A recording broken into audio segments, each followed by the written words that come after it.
And again, if you just want And to tonight, have a drink next of water, morning. just whatever. We could have had your beer here. Last time I remember there's some naked ladies in here. That's right. Okay. We don't know that story. Begin with a little bit about your history. Sure.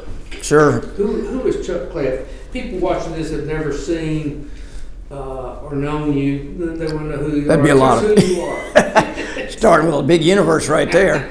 I'll hit whatever. My father was a career military man, as was my grandfather. I was born in Florida, moved to Alabama, moved to Virginia, moved to Puerto Rico, moved to Nebraska, moved back to Virginia, moved to Texas, back to Virginia, Honolulu, Thailand, back to Honolulu and Colorado before I was out of college. So that's probably explains my sort of background, upbringing as much as anything. We grew up in a yes sir, no sir family. It wasn't nowhere over the top, overly impressive, but when you're wearing a big West Point ring and you talk back to your mom, you felt it. You didn't have to look at it, you felt it. Fast and quick. A dose of good manners take you a long way in this world, and I'm very appreciative for having the parents that allowed me and gave me the standards to live by. Went to undergraduate, University of North Carolina, having a degree in the history of Africa and the Middle East and anthropology with the archaeology of North and South America. That explains me going to law school, and after having run a restaurant for 2 or 3 years in Chapel Hill, I finally said I got to leave my alma mater behind and made it down to Athens and was lucky enough to be accepted and graduate from law school. The roundabout way of saying here, and I can throw in the fact the first clay darkened the door of Cobb County in 1850, moving down towards the Powder Springs area. Great-great-grandfather, William Clay, who I read in the Marietta paper when he was 80-something years old, punched somebody out on the square for saying something bad about his son, Senator Clay. So I figured he was a tough old, like everybody back then, pretty tough old coot who took his family seriously. So I got a question. Yeah. You are who you are. We all are based on our experiences. And people who grew up in the military, like you did as a military family, you learn a lot of things that it is part of what makes you who you are. I've often heard from military brats that flexibility is something you learn. Managing change is something that you learn. And then, of course, the rest of your journey going to law school and whatever, in terms of your upbringing, what makes you who you are today? Describe kind of the skill set, the culture you possess, whatever. Well, I mean, it probably goes without saying, and I don't mean this in any kind of corny way. Like other people might talk about farming or business, we talked about foreign affairs. I heard military stuff then I was a small child. When you're on a base, and you all know this, at 5 o'clock when retreat sounds, every human being stops what they're doing and you put your hand on your heart, and that's the general to the private to the baby. Things like that mean a lot to me. Sort of the traditions. I'm a guy that you take me to the Marine Corps retreat in Quantico in DC on a Friday afternoon. If you don't get goosebumps and teary-eyed, then you're not human. So I put myself in that category, but not in a trite way. It's not, we're always right, always wrong. Right makes right. My father was not that way. My grandfather was not that way. The one thing I learned is so many people think those growing up in a military type environment are always one-dimensional. Fathers walk around with ramrods and this, and this. I found by and large the most worldly, smart, well-read, patriotic, with social graces and standards second to none. I mean, there aren't those two. When you're taking a hill, you don't give a damn who read Marcus Aurelius.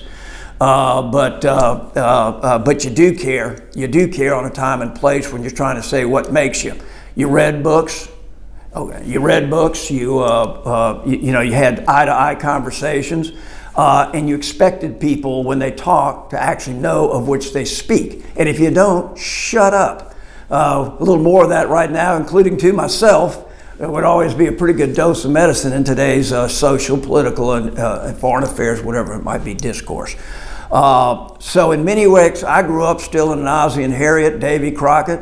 I've still got pictures with my 56, 57 with my little coonskin cap and bow and arrow, and my brother having his little toy flintlock. You couldn't died and gone to heaven. That's never been better than that.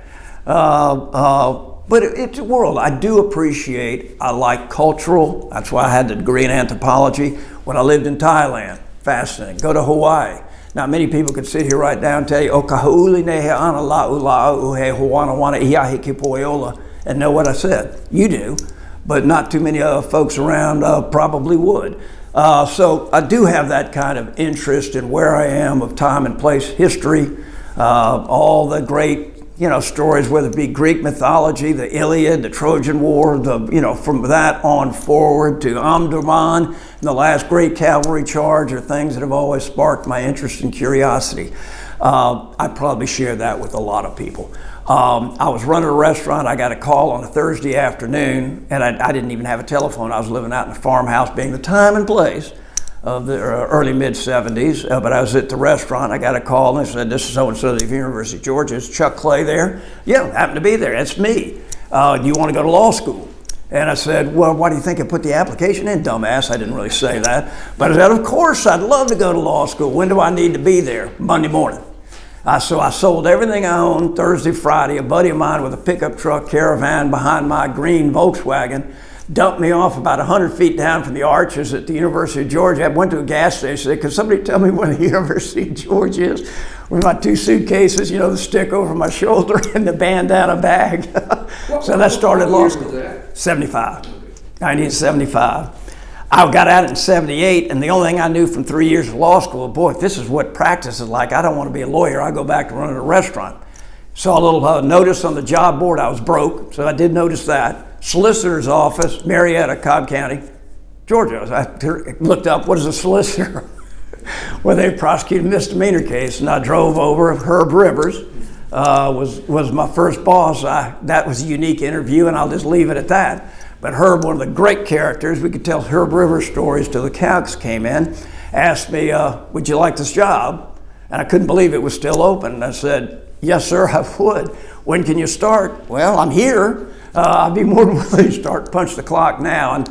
And the community, the Otis Brumbies, the Herb Rivers, the Tom Sharons who I went to work for, Steve Thompson's, we became adversaries in some respects later, but Joe Max, certainly not, but Roy, you go down the list of half these people you've already talked to, opened their doors, hearts, and in many ways they're made their expertise, their insights, their passion.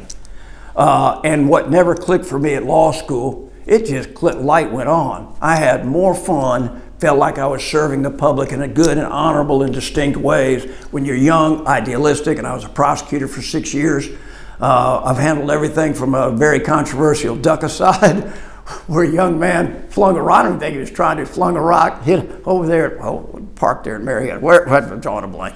A duck in the head, so I had an animal cruelty, I call it duck-a-side, first degree.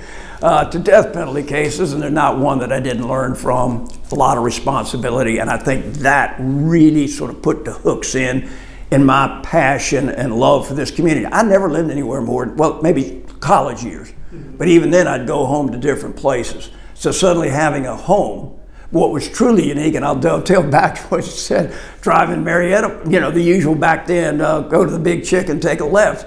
So, right, okay, well, there's obviously the Big Chicken, take a left. But suddenly I'm coming down a Clay Road. There's a Clay shopping center. There's a Clay statue on the square. I think I'm gonna like this town. Now, you don't, that gets you nothing in this world. It was very warm and satisfying to me to come back to a place of a part of my life that never existed.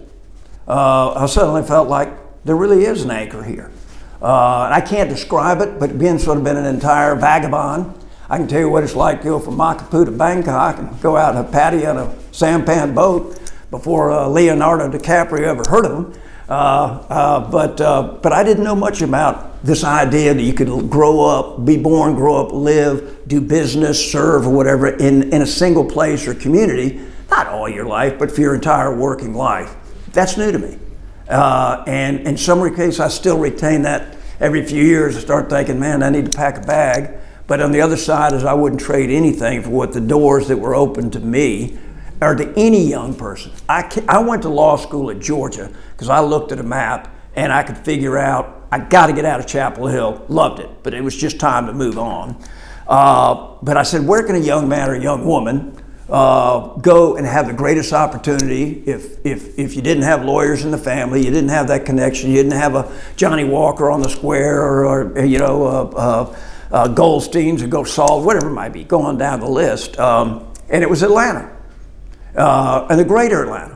And I wound up here. It was sort of like this dream come true. And I'm not one who wants to be more profound, propitious, or say the good Lord steps down and touches you.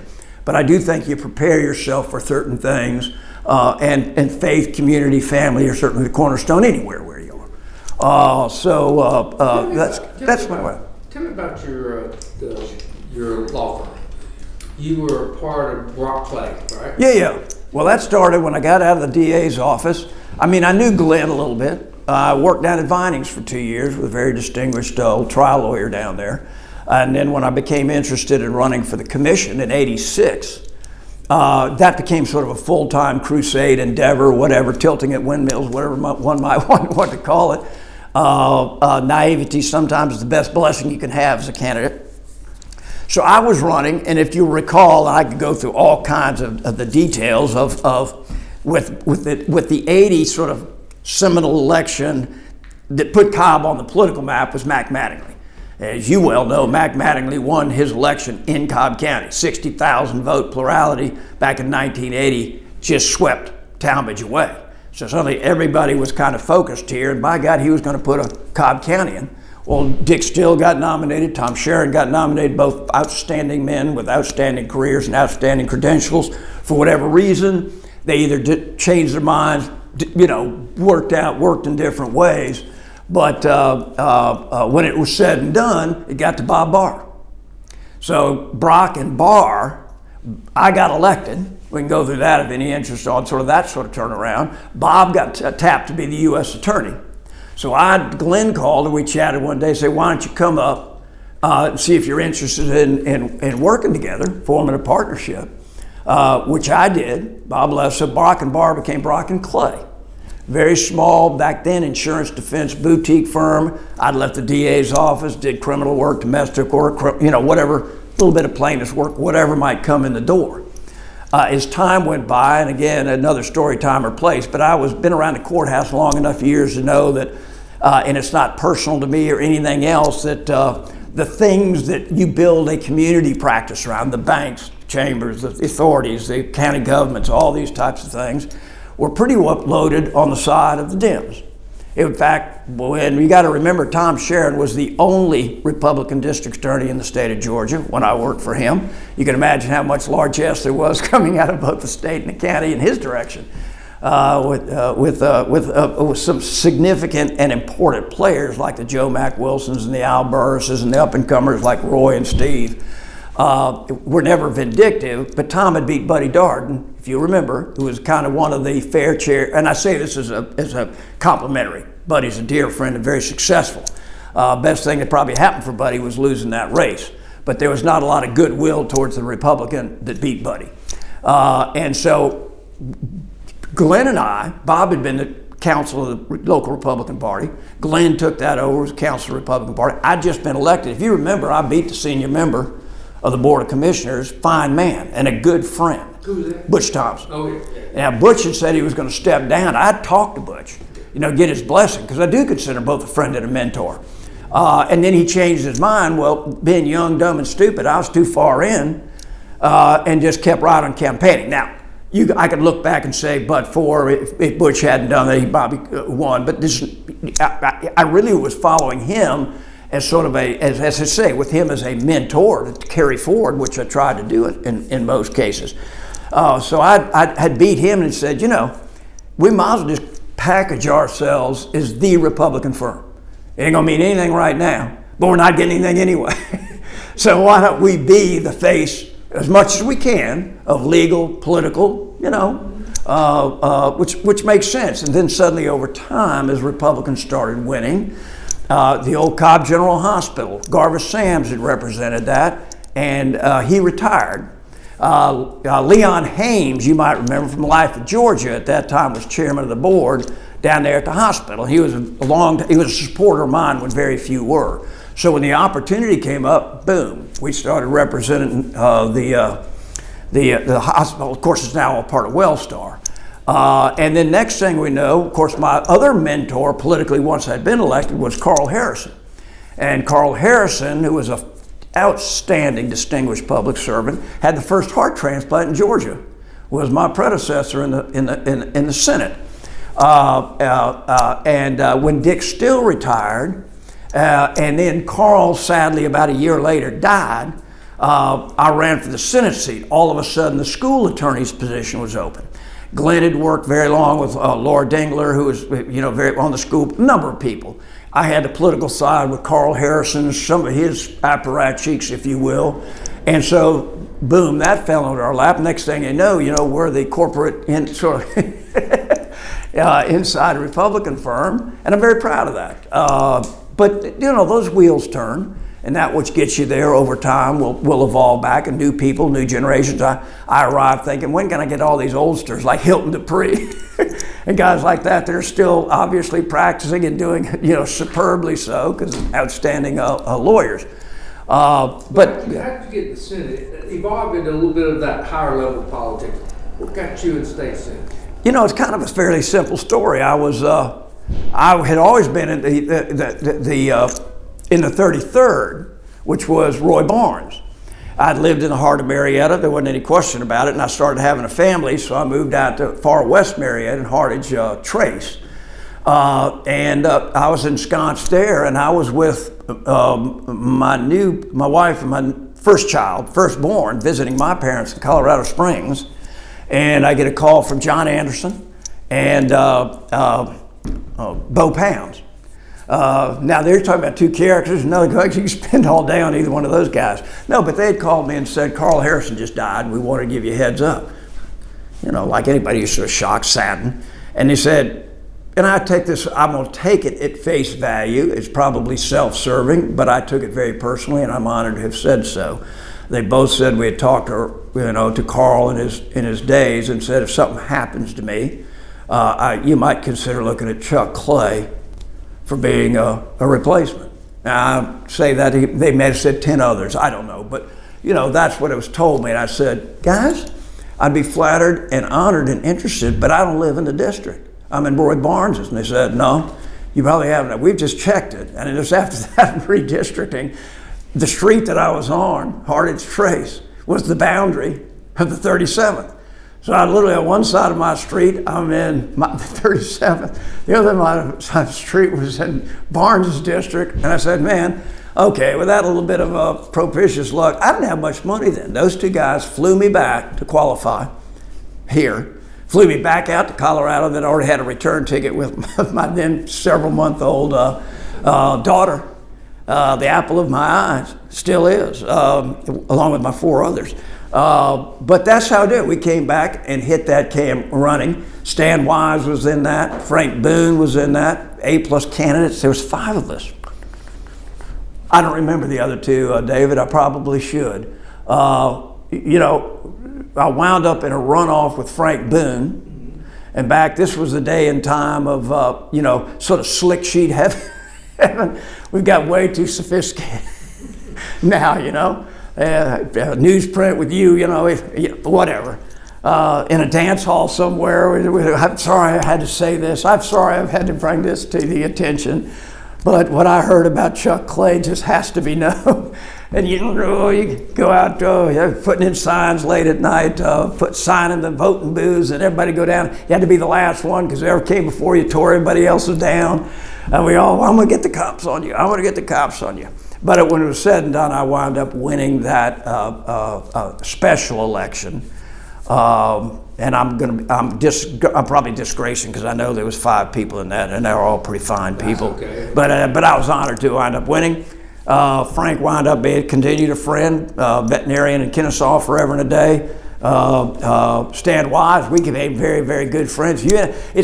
Campaigning with Stan Wise is fun. Campaigning with Stan Wise's father is a different experience altogether, and I say that with love and respect. Stan would laugh louder than I did just now. Stan Stallone Wise Sr. was just a wonder. He was a wonder. So how long did you win re-election? Yeah, I was lucky enough. I can say I never lost a position of which I had been duly elected. I left and came back. And to answer your question, I served 5 terms consecutively. I had opposition one time in 1990. Was it 92? I don't know, 90 or 92.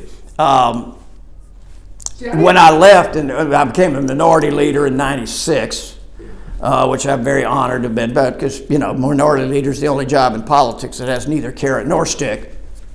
And so if people are voting for you, they must like you, because nothing you can do for them. But then I left in 98. We were all going to run statewide. That was the Bowers when they had the meltdown, and then Guy Milner got in, and I was in there. And, Matt Towery had run a few years earlier, but he was not. And so I ran, and I lost in the primary to Mitch Scandalakis. May have been a blessing there. And then in 99, I was elected the state GOP chairman. 92, after that, Phil Gingrey was running for Congress.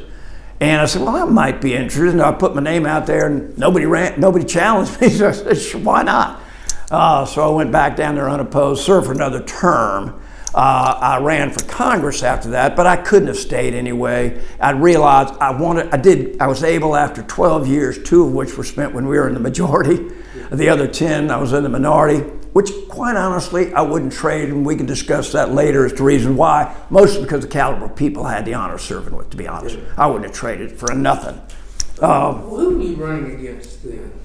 For governor's race, who else were you running against? Who were those people? It was in the lieutenant governors, and there was 3 or 4 of us. I don't remember either. I just know I lost in the run up to Mitch. Guy Milner wound up winning.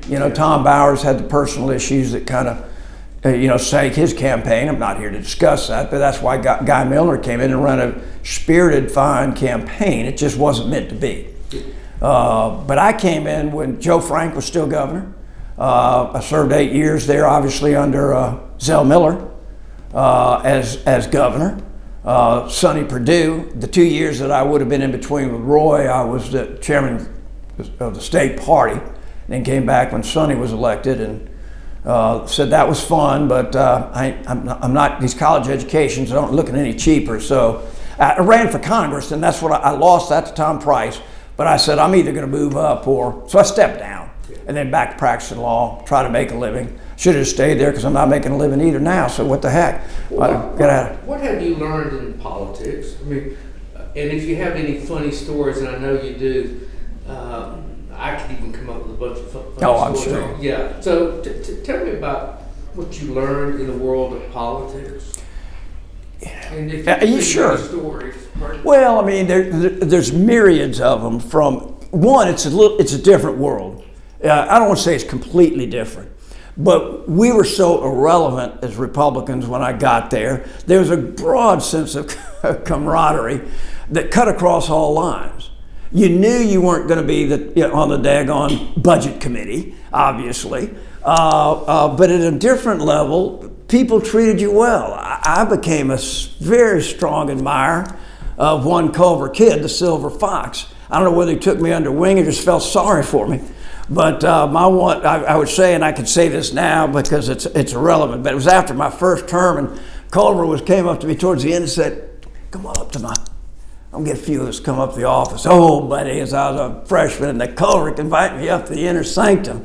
Well, you go into the inner sanctum, maybe it's not half the size of the room we're sitting in right now, but better stocked than 99.9% of the bars you'd see anywhere in the world. And I proceeded, under the guise, I'm blaming it on him, of being in the presence of greatness, to probably not only have the first one, but it was the many more after that it almost ended my political career on one night, because the next few days I kept getting telephone calls. That was back when you had messaging. Thank you for a vote that I didn't know I voted on. Wasn't sure what I'd done, but was convinced that I'm on one ticket out the door. I said, Lord, if you never, if you get me through this one time, that will never happen again. And it didn't. But I could sit here and tell you, I learned what did I learn? I watched a Culver Kidd. He'd come in every session, have a stack of bills. That'd be about 10, 12 inches high. 2 dozen maybe. And 2 or 3 of them would be really big, thick, controversial bills, maybe having to do with expanded Medicare, gun control, things that had a certain level and were legitimate issues. but there was no more chance of passing. Well, I was too dumb to know that. So he would come back, and I remember one day, I think it was on a gun issue, maybe a flag issue back, I don't know. But he was sitting back there, and everybody had a little mirror, little face mirror on the desk. And he goes down to the well, and he ramrods straight with that white hair and that marine physique. And he gets down and he starts thundering from the well. And now, senators, there's only one thing standing between you and doing the right thing. Pick up your mirrors and take a look. And, and he'd come back to his chair and he'd slump down. He'd go, and of course, the bill would just get crushed. And you feel so bad. It took me years to figure he didn't give a hoot in hell about that bill. It was all about you feeling guilty and building up chits. So when it came to 20 bills or 10 bills or 5 bills, it created 5 more jobs in every one of them for Milledgeville, Baldwin County. He was a champ every session for 30-something years. You wonder why they had a lot of state employment down there? 2 words, Culver Kid. He was a genius at it. But then you had leadership. Zell was wonderful. Mark Taylor and I were still good friends to this day. He was fresh up from, obviously, Albany, and I'd come down here. He was half a session earlier than I got there. But we also had great time, worked together closely, still do. My family owns a little place down on Marco Island, South Florida. And it'd be a miserable winter day up here, like on a Thursday, and we'd be getting out, and Mark would call over there and say, just like at an Animal House road trip, I think we need to take a trip to the beach. Well, back then, you could get a $90 round trip ticket from Atlanta to Fort Myers. And then he'd rent us a car. I had a place for free. So we go down, Thursday afternoon when we let out, or early Friday morning, you have your toes in the daggone Gulf of Mexico by the end of the day. He'd rent a big old Cadillac convertible, and we'd stroll around for a day or two with big cigars and having a great time. They had a 6 a.m. flight back on Monday. Arrive back in there, put your suit on, go to Chambers, a nice tan, sitting back. What have the peasants been doing over the last 72 hours? But that's how you learn people. I had a great experience. I was one of 2 Republicans on the 1990 redistricting. And that was the time when the Voting Rights Act, one man, one person, one vote, were really coming into their own as the law of the land, not just the verbiage of the land, but the law of the land, or putting teeth to the bills. So it was a question. I was one of 2, and I'm not naive. Well, Pierre, and I could say great things about Pierre Howard, another one of my just fun people to be around.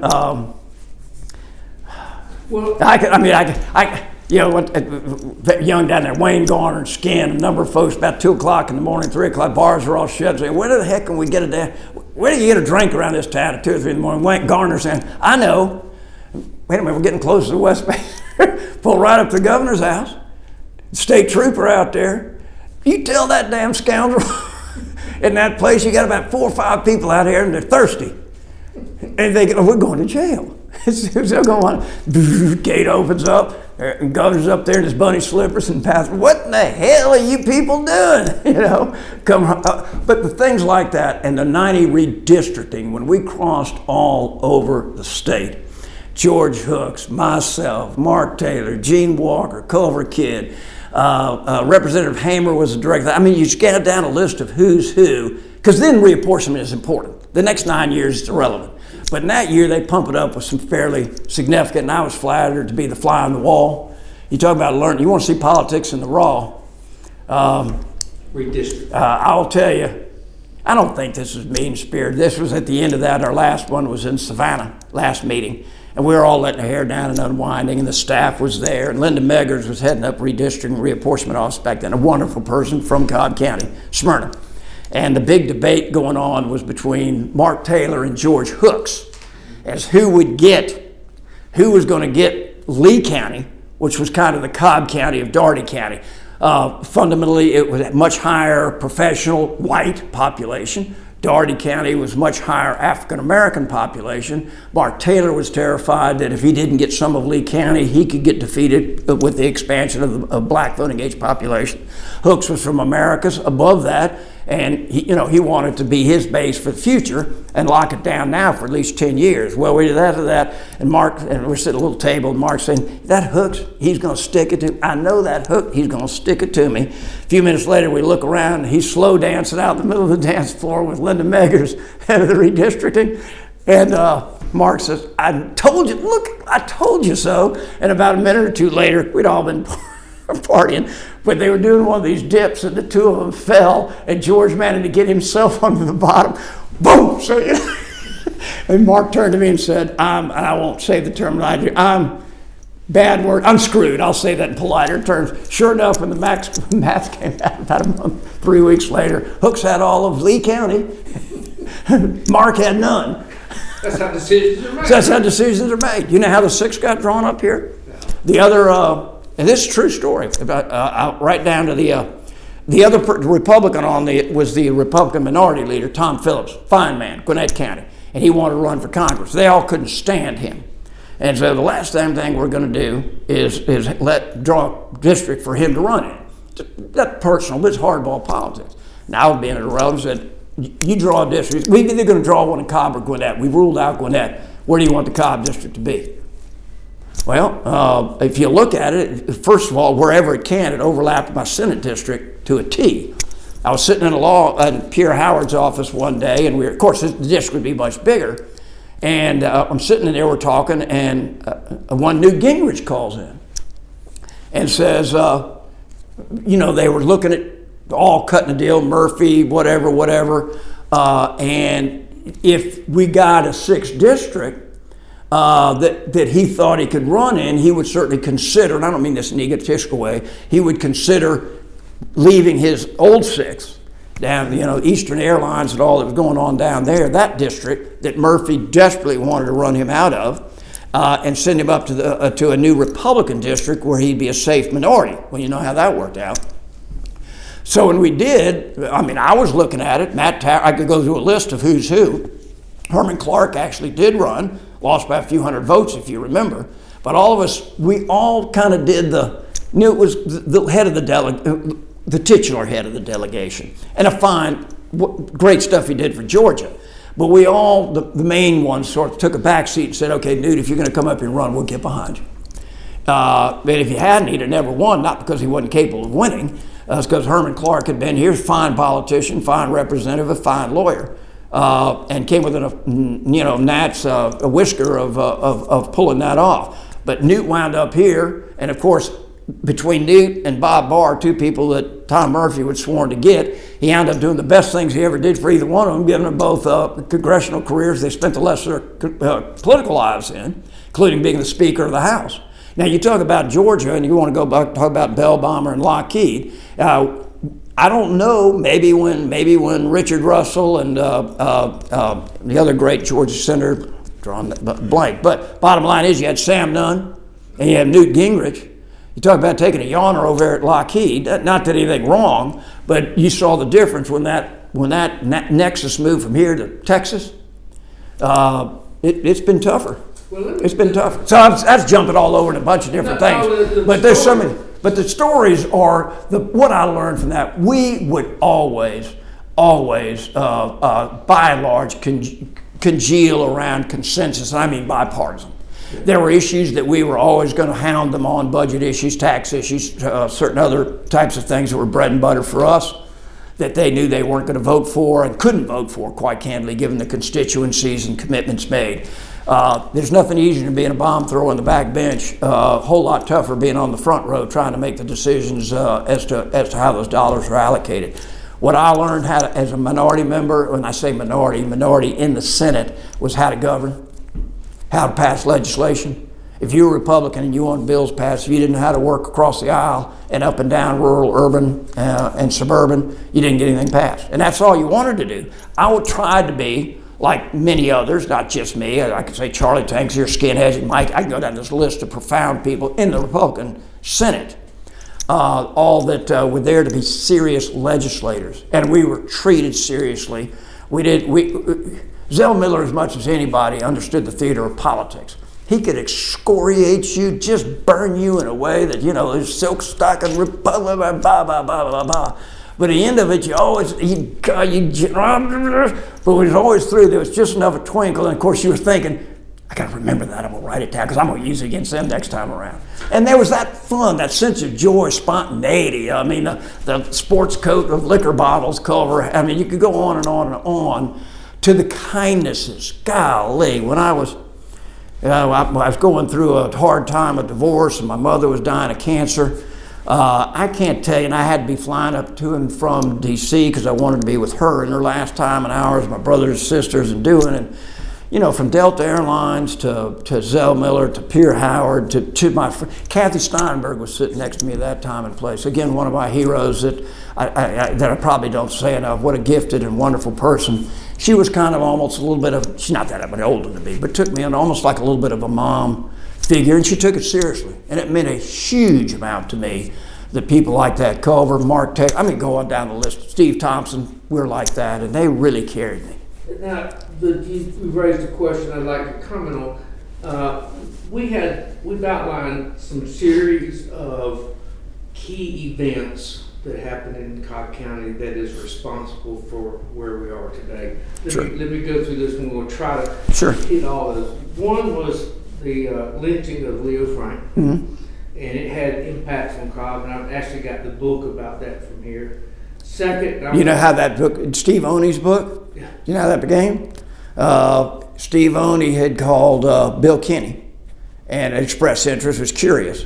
And Bill said, well, you need to talk to my friend Chuck Clay, because I'm not going to tell you how, and I really didn't know anything about it. But when he did call me, Herbert's son, Eugene Herbert Clay, a lawyer, one of Dom Dewey's whiz kids in Columbia, great guy, was still living. And I called Herbert, Gene Clay, and asked would he mind meeting with this Steve Oney. And no, he said, I'd love to. And I said, I don't want to be there. I don't. I want you all to sit and talk. And he'll write in that book, as one of his forwards was beginning that conversation with Herbert Gene Clay. Well, there was a spark to get him to truly dig in great detail. My only point is it's kind of cool when you play these little pieces. They're not the most important, but it's a great book. So that had an impact. We'll come back to that possibly. Decision to build, and Bill Kinney said this, he said there was 3 major decisions that affected Cobb County. But the decision to build a Bell bomber plant in Cobb County during World War II, now known as Lockheed Martin, was one of the biggest events that shaped Cobb. We'll come back to that in a minute, especially since your family tree had a lot to do with that. Then second, from Bill's perspective, was Ernest Barrett's courage to build a comprehensive water and sewer system when it was not completely necessary at the time. Genius. Yeah, I want to come back. We will stay coming back to Ernest Barrett. I never knew him, but Lord, I wish I had. The building of I-75 through Cobb County, we've learned that it really wasn't originally going to come through here. It would have big impact not to. The building of Wellstar Hospital from a fragmented network of health facilities, you've already mentioned it. There was a back channel that allowed the Myriad Hospital and Wellstar to come together. We interviewed Bertie Brown, had a lot of really interesting stuff. Tom Hill would be also one if you haven't. I know Tom real well. I know you do. Because he was on the Cobb General side. The building of Southern Poly and KSU, how they originally got started and that sort of thing. Mm-hmm. And the Cobb Board of Commissioners passing a resolution condemning the gay lifestyle just prior to the 1996 Olympics. That shaped us a little bit. Yeah, we still suffer some of the consequences of that. And the building of SunTrust Park and the battery. So the big ones from Bill's perspective were the Bell Bomber Plant, the sewer water system, and SunTrust Park.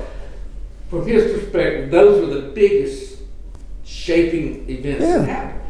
And Bill, the last conversation I ever had with him, he said he thought SunTrust Park and the battery will eventually, history will record it as the biggest event that's happened in the history of Cobb. I don't disagree. I'm proud of that. A lot of people want to argue the politics and how it came and what about. What a fabulous first-class facility. And it seems to be heading all winds in the sail right now. Oh, it's already paid back the county just in its 3rd year. I don't understand all the naysaying. It's over, buddy. It's over. I've got Mike Plant and Tim Lee to talk about that. And I'm also going to interview John Sherholtz and get his perspective. I think they probably know a little more about it than I would, but hey.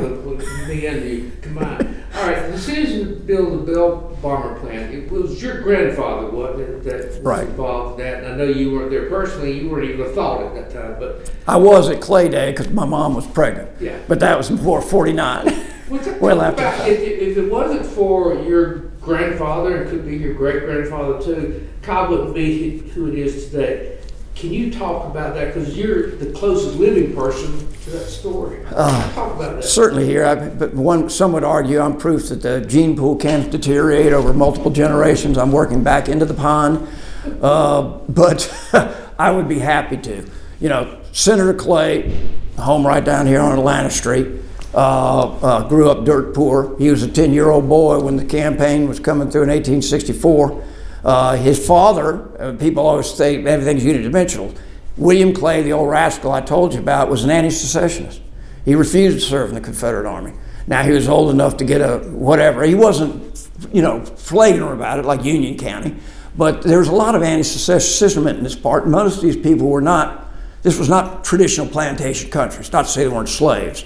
When the battle came through, the young boys and old men would carry firewood, stretchers, water, all that type of thing. And my granddad would always say, I never once, well, two things I ever heard my father, Senator A.S. Clay, say about the Civil War was, one, had the Union troops not fed us in 1865, the winter of 65, we'd all starved to death. So don't tell me how awful this was. They kept us alive. And secondly, I never heard my father once say the word Confederacy in his life.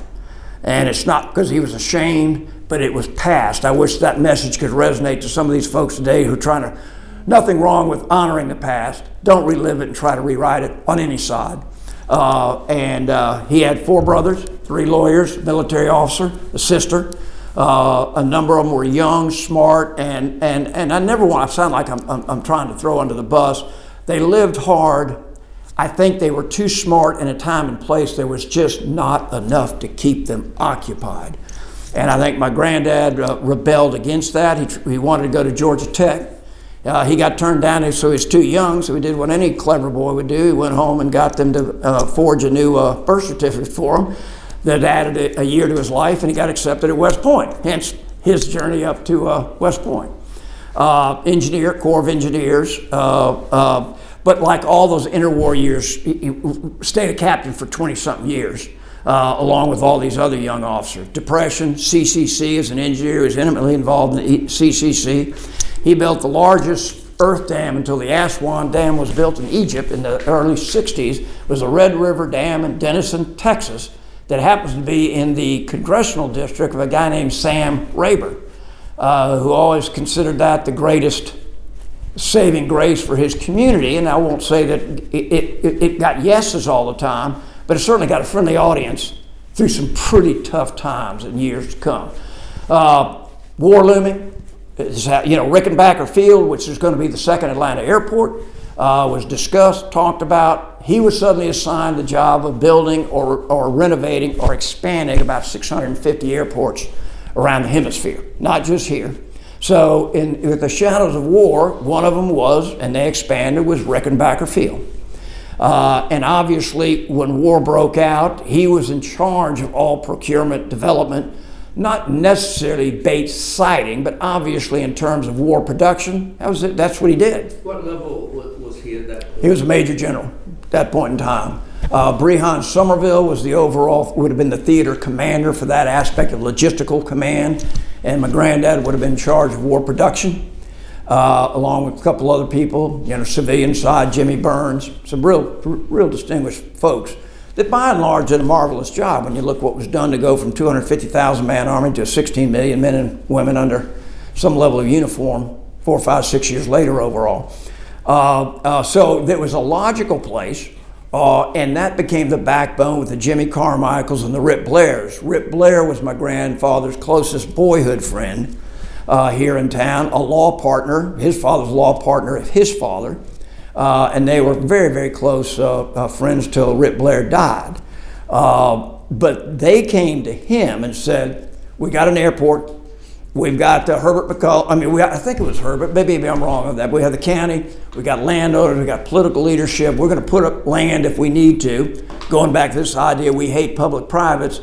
Cobb County is the very cornerstone of what has been built on. So don't tell me whether it's the Conference Center, SunTrust Park, Bell Bomber, water and sewer, they've all had a public component, and they've all been, not home runs, grand slams. That was one of them. And those guys deserve a lot of credit for being visionaries, because it could have gone anywhere.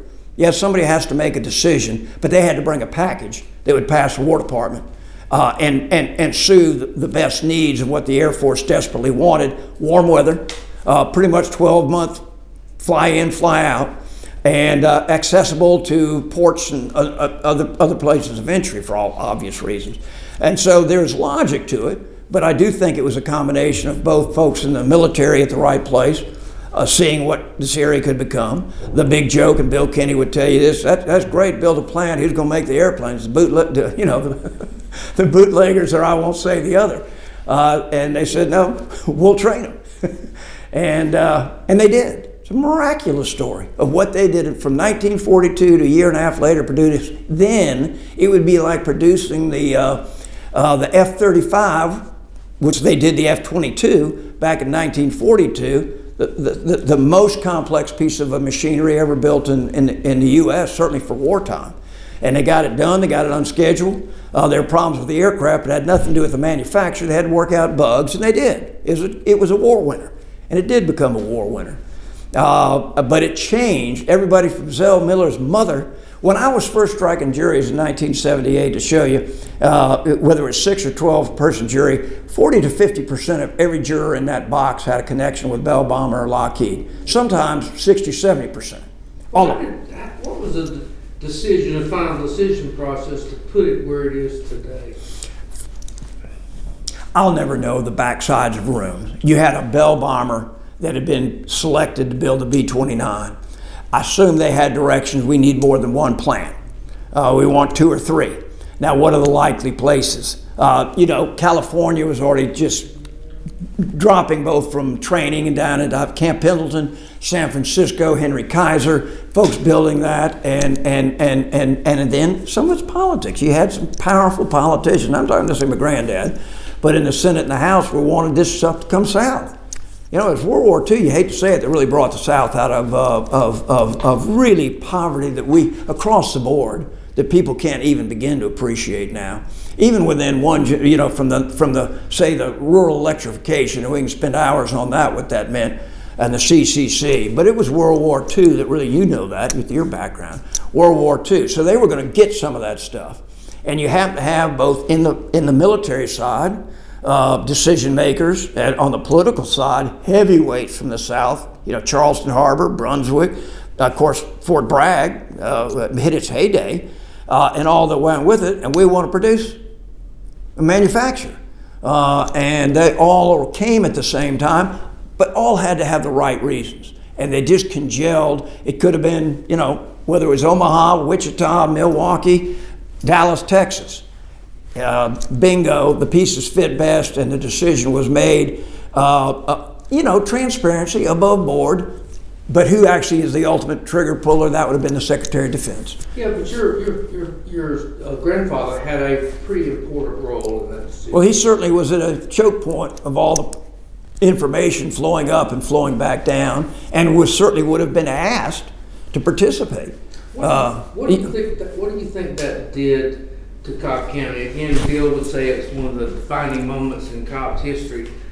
From what you read and heard, what did it do to Cobb County? Well, it's very simple. In one respect, it industrialized. It made an industrial base where there had been zippo. Cotton was the biggest product, auctioned on the square in Marietta into the 30s. So it's inconceivable to think of this town as 95% rural agrarian farmers, and those who served farmers. So the industrialization, but it also brought confidence. It brought women. It brought African Americans, and it not perfect, but they when you got 24/7, you got 3 shifts a day. You got to get every human being you can put in the building, turning screws and building wings, and they did. And you couldn't, there's no point discriminating. There might be on site, there might have been issues. Of course, Rosie the Riveter, it really empowered women in a part of the country where, again, the poverty and historically, Women were playing a servient role. Little side I'd say on that, I don't think it was lost on my granddad. Senator Clay was the first one to introduce the suffrage bill in the United States Senate. And people say, why him? Well, when the war was raging, there weren't no men around Marietta. And the women were running the farms, running the livery, running the stables, running the whatever markets, running the, whatever it was. 2/3 of it was women. Kind of dawned on him and a lot of other people, if they're smart enough to keep us alive, they're probably smart enough to vote. Now, it didn't happen for a number of years, but again, sort of tying that back. Well, you got into the Bell Bomber plant. I won't say that people were unwilling. You and I were in the Kiwanis Club. We used to think having women in the Kiwanis Club seemed to be almost like a sacrilege till we voted to do it. Think, what was the big deal here? I don't want to, but similarly, there was that. So you had that. It was an equalizer. It put a lot of folks who had absolutely nothing. It loaded a lot of engineers that had a good bit up. It brought executives that were in the plant day in and day out. And it was an equalizer. It brought people out of poverty. When they said they trained them, they did. We built the schools, South Cobb Drive. I mean, they built a mini modern city with training, education, entertainment, athletics, all the leagues, the athletic leagues, all those things came in a place that this was all new. And you never could put the genie, thank gosh, back in the bottle. That's the heritage of it. Southern Poly, I understand, was an outgrowth of the Bell Bomber plant in Ypsilanti. Can you talk about that? Because it's obviously merged into KSU 5 years ago. Yeah. Well, I turned that back to the Harold Willingtons and the Joe Macks and Al Burst and some giants in this community that if they're living, you've talked to. If not, you know the service they've rendered. But clearly there was the idea, we've got it. I mean, one of the, and it still is, the marvels of manufacture. People don't realize when they drove by all these years, the most sophisticated plane in the world. F-22, I don't know how many, you have too, how many people drive by and say that's where every F-22 and every C-130 that was ever built? You got to be kidding me. It's right there. So yeah, we need engineers. They need every engineer you can put your hands on. And Georgia Tech was great, but we needed practical engineers. And so Southern Poly wasn't trying to be Georgia Tech. It was trying to train people that could build wings, build runways, build roads, build intersections, build cockpits, put things together, put tail sections on, and design them in a way that makes them aerodynamically sound. So you had the most sophisticated engineering on the aerodynamics, you had practical engineers putting that in blueprints, and you had workers turning the screws that were they just weren't turning screws. They were building incredibly complex pieces of equipment, with the aerospace workers being right at the very top. When you talk about skilled union, it is one.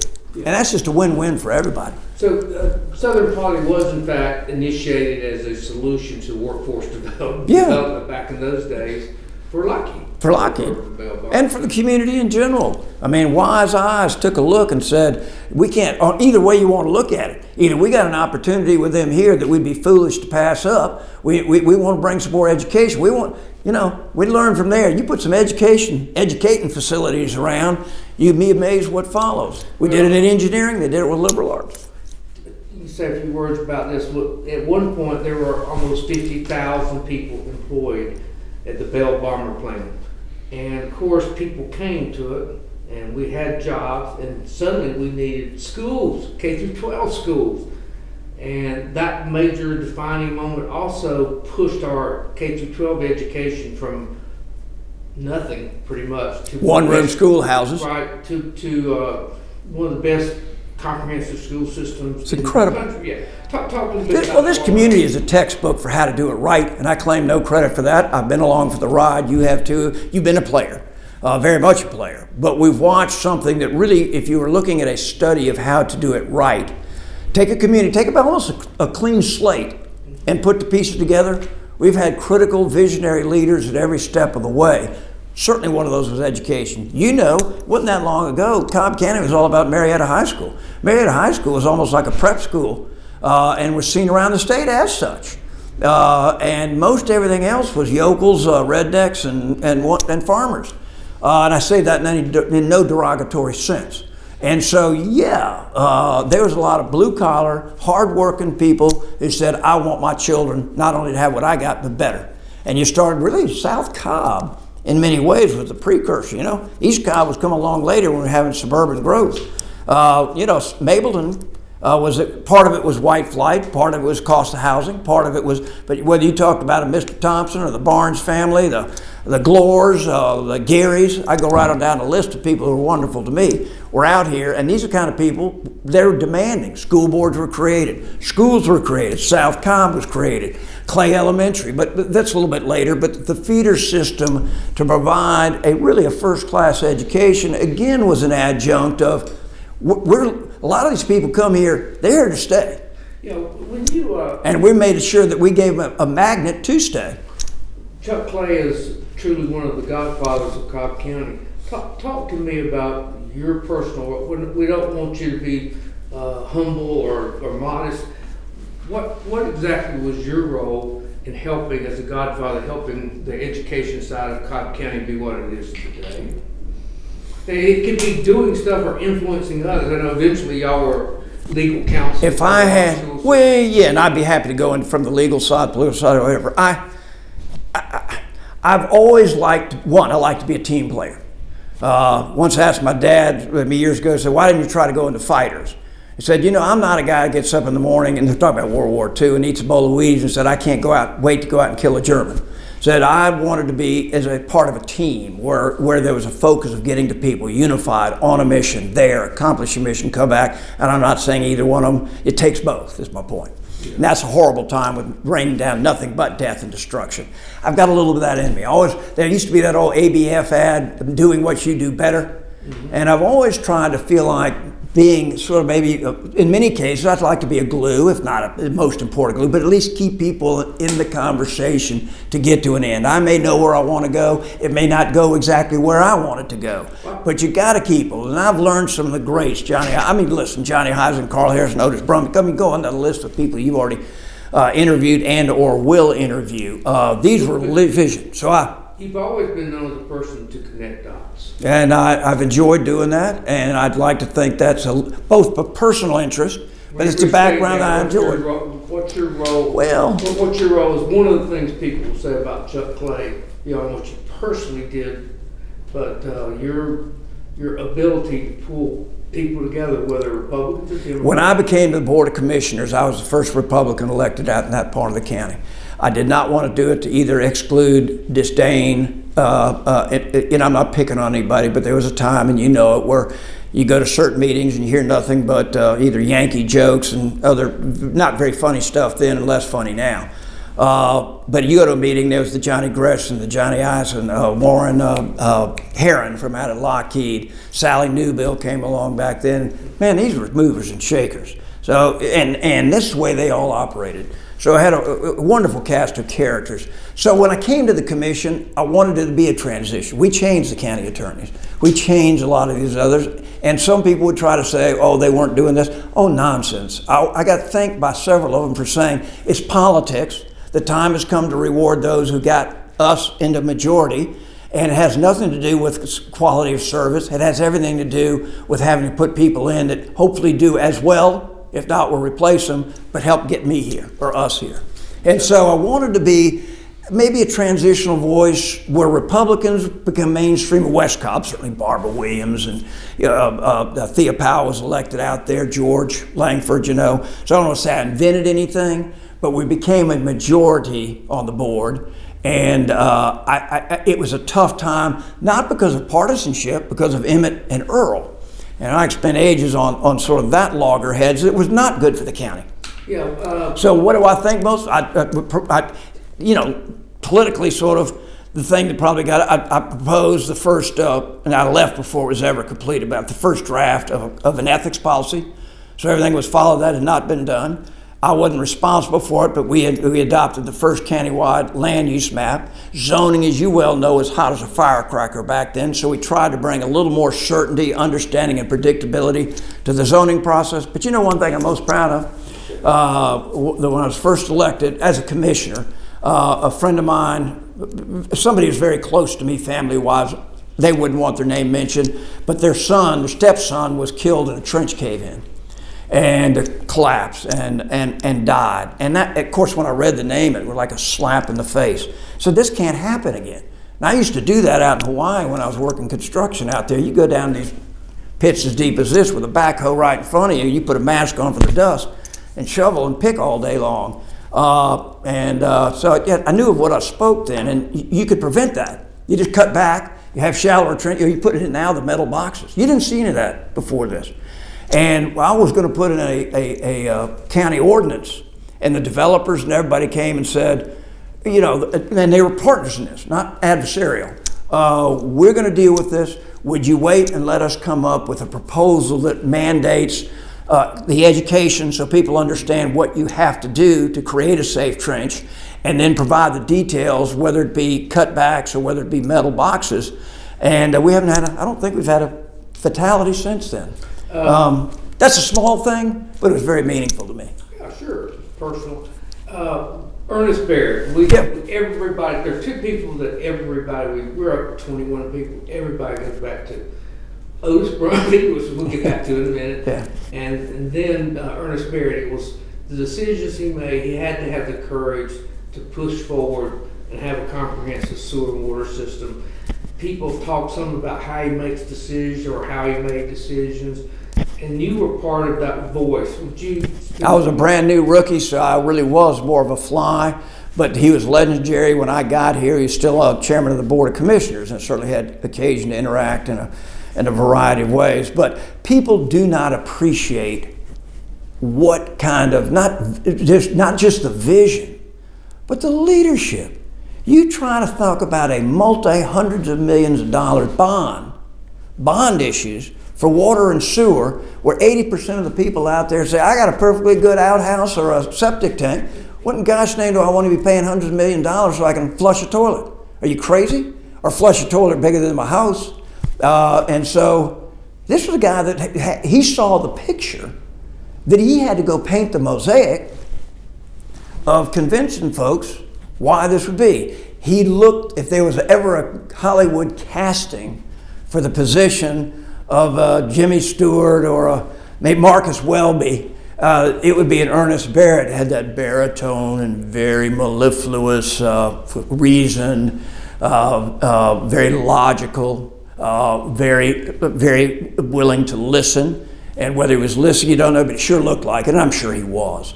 And he just exuded competence, and people wanted to join his wagon. It's an extraordinary compliment to him.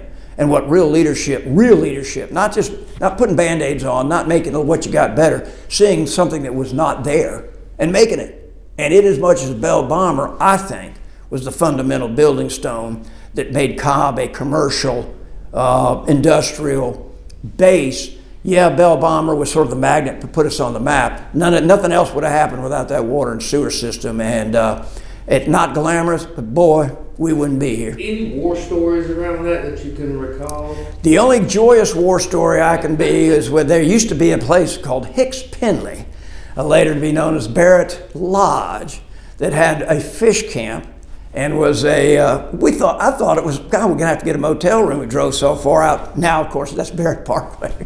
But that was kind of the men's club to go out and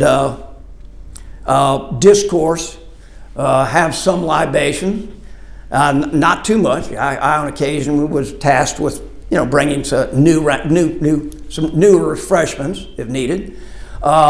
But brilliant men, is all men then, would be men and women now, it should have been, but it's all men back then, where they could be a little bit maybe pushing the envelope, play some poker, laugh and joke, but really build consensus. Business leaders, the Young Turks, the Bullards, the Sams, the political leaders, the Ernest, and of course, Barn, go on down the list of the prominent people of that generation. And you could get business done that way. And they laughed, but when they came and they talked business, you had the full gamut of what you needed. And they left there and they had a kind of marching orders. It got done. And again, people that think that leadership is about screaming and shouting, they've never been around a leader. I've had the great joy of being around a number of them. And I've never seen a real leader be the one who screams the most, cusses the most, is the tasteless the most, and be a real leader. Well, we've heard I've heard people talk about. And I would say Ernest partook faithfully, openly, but always in a very circumspect. I don't mean, stupid, crazy stuff, teenage stuff. Well, we've heard a lot of people that talk about Ernest as being a guy who didn't have a formal education of such, but he had this way of having breakfast with people. It's unbelievable. Lunch, and breakfast. Lunch, breakfast, and he taught people. See him on the square every day. Yeah. For both. Every day. Somebody different. Every day. So when he had to make a decision, he had the support of It's unbelievable. opinion leaders. It's unbelievable. Things happened, and he was not in there for himself. He died poor. Yeah. So I'll be honest, at that stage of my life, he was a figure of awe. Maybe in the military, if you look back at a much broader scale, the way my granddad would have looked at George C. Marshall. I'm not there to tell jokes and banter like we're buddies. I'm there to say yes sir, no sir, and learn. And that's kind of what I looked at Ernest Barris as, that type of a leader. I was honored to be around him. any questions about Ernest before we go to Otis? I think we've covered him pretty well. Okay, Otis. Now let me tell you something. So you can take it from any angle you want. I personally think Otis Brumby Jr. Did our community a big favor by ensuring that we never got political scandals going. Now that's sort of good side. If he knew when something was happening at school level or happened in the city or somehow, some way with his network of contacts, he hated he called them quasi-governments, the TADs, the CID. All that kind of You stuff. think? Yeah, you think? Yeah. You noticed that too, Dad. And he had the power of the press, the biting by Huge. the barrel. Then the other side was the big bully. Lied and cheated sometimes to get his way, and was sort of micromanaging the county. So if Otis didn't want us to have a XYZ building in Marietta, we weren't going to have one unless you were willing to just take unholy hell. Mm-hmm. And like I was talking to Bill Dunaway, a lot of people talk about Chuck Clay being in around town on Saturday morning and they beat him up. Oh, ain't that bad? Yeah. Until it's you. Well, it wasn't. I've had my share, some of both, but we can talk about that where I thought sometimes it crosses the line. Well, Both in terms of personally, but also in terms of the county. Yeah. You don't need to fight with the John Williams of the world to make a product, which is another one, which is Diamond Plus, because everything he does better than promised. Everything. If you talk to Max Bacon on this topic, and we're going to sit down and talk to him, he said everybody that's a leader in community is going to have their day in the barrel with those. 100%. Good or bad. So, guaranteed. Well, I've had 4 big things of water. I'm going to go to the restroom, and you can pretend I'm here.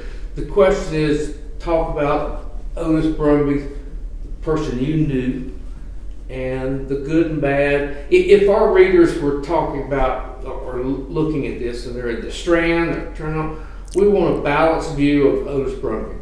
And his son, Little O, I'm going to interview a little bit later to present his perspective. He was in the home. Of course. What kind of person was he? Of course. And of course, his dad probably told war stories also. Oh, I'm sure. Oh, yeah. Yes, yeah, but of course. You were close with Otis, and I'm sure you had influence on Otis. And Otis had power via the press and the bully pulpit to some degree. Sure. So you know where I'm at. Yeah. I know. Go. I'll go right at it, and I'll continue to look in the right place. Oh, okay. That's fine. Let me first say right off the bat, I'm not terribly objective because Otis Brumby probably had as much to do with my professional life in this county as anybody that I've ever had the pleasure of knowing. Secondly, I'd say, and I don't say this lightly, I'm not too egotistical, but I think I'm a pretty well-read guy. Otis Brumby, Tom Watson Brown, a couple people like that are 2 of the smartest people. I never left a meeting or a conversation with either one of those, Otis particularly, without having learned something new. Third, he had the most extraordinary universe of contacts from all the way from the White House down to the Congress, down to a football player in Marietta High School whose dad needed a job or something. I mean, this is a guy, and he consumed it all in.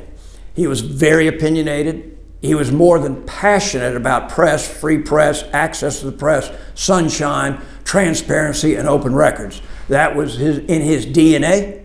He lived it. He didn't forgive those who trifled with it. And if you went to war with Otis, you went to war not because of the ink by the barrel, which he could certainly do, is because once engaged, he was relentless.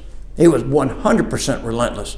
The final thing, but interesting about his personality, there was not a more delightful human to be around. And we were neighbors for years, and you just loved running to him. And many a time I've gone down at night when he was going to write something. I was hoping to get him to change and bang on his front door. And he'd open it up the door and sit on the front step and talk, and he'd sit there all night if he needed to. I mean, he was just the most accessible, one of the most accessible human beings I've ever been around, who's as busy as he is and was, because he was a newspaper man through and through and through. He used to take groups of us down to their place on St. Simon's before he had all his children, got married and started having grandkids. And if you saw him there, you'd say, if there was a host extraordinaire, you couldn't mix a drink or get a Coke, he'd get it for you. If there was cooking to be done on the grill, he'd do it. If you went out to dinner, he organized it. If you were out fishing, you'd have more fun whether you caught anything or a horseshoe crab or 55 trout. We always had fun and laugh and joke and tell stories. He was a well of information. As a newspaper man, absolutely both relentless and gut fighter. He could be mean. Sometimes, and he told me this, so I'm not quoting anything I don't, because he's one of my heroes in my life here. But he would tell you, if I can't put a name in a story and it doesn't draw blood, then I don't write it. And that may be a little bit of paraphrasing, but you knew you could read the paper for a week. When Otis Brumby wrote an editorial, you didn't have to wonder, gee, I wonder who wrote that today. I mean, it was emblazoned with his signature and his style that was second to none, just being savage in its impact and verbiage. It's tough. And sometimes it did hurt, not me, I'm talking about the people that I thought someone with Bill Dunaway was to me more personal on what Bill and Otis would tell you were their closest friends. Growing up, neighbors, they were inseparable. I don't comment as to where, obviously Otis is now deceased, but how that all worked out. But I know it was very painful and personal and hurtful to Bill when I thought many of it could be done in a more less directed and pointed direction. John Williams, he'd gotten a tad. You can argue whether that was good or right, or the city council should have or should have not. But I felt it became personal about John, well-heeled developers can get whatever they want. This was at the intersection there of the Loop, right next to the Brumby home, where I guess is coming in now, thank gosh. But what John Williams designs, it's first class. It ain't middle, it's first class. The square renovation, that was all due to John Williams, first class. He doesn't do what he said, he did more than what he said. And it embittered John, and he's pulled out both his business, his office, and everything else, left Cobb. Sadly, I hate to see him, both of them now deceased, and not truly patching that up. That's a loss for Cobb County. That's a loss, it pains me, but it's a loss for Cobb County, and I think they're too fine. I mean, all three of them, of course, Bill's still alive and well. But other things, let me tell you, if you ask me, how would I rate having a local press versus not having a local press? I'll come down on having the local press every time. I was representing Wellstar back when they were first doing the hospital. They were buying all the physician practices for the hospital group. And I had the unhappy task of not necessarily being able to tell Otis what he wanted. Well, it wasn't about me, but sure enough, thinks, Brock Clay, he well-heeled lawyer, blah, blah, blah, blah. And I was advising my client quite candidly, we shouldn't be, but you got to do what your client tells you to do. Did I enjoy that? No. Did it sting? Laptops was another one. Joe Redden was a fine, Commandant of Cadets of the Air Force Academy, Lieutenant General. He may have been a right fit, maybe not, but he was a man of ethics and tried to be a vision. But that whole laptop that David, you'll remember, the scene where it became personal about Joe Redden. Joe Redden wouldn't do anything personal. He was trying to do what he thought was best for kids. And that got to just be a bloodbath. It finally drove Glenn out of representing Cobb County, because he was smart enough to know we'll lose the client altogether if I'm still doing this. So Clem Doyle is an equally fine lawyer. Glenn just said, I'll only do Fulton, which was another client. We didn't touch it again.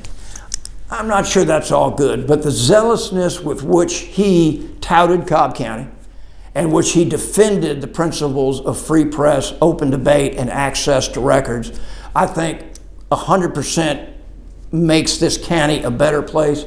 I can't tell you how many counties I've seen that said, gosh, we wish I had married the Daily Journal. We've got this rat's nest of insider wheeling and dealing. I don't know that they do anything wrong, but we can't get hide in our hair. That don't happen here, buddy.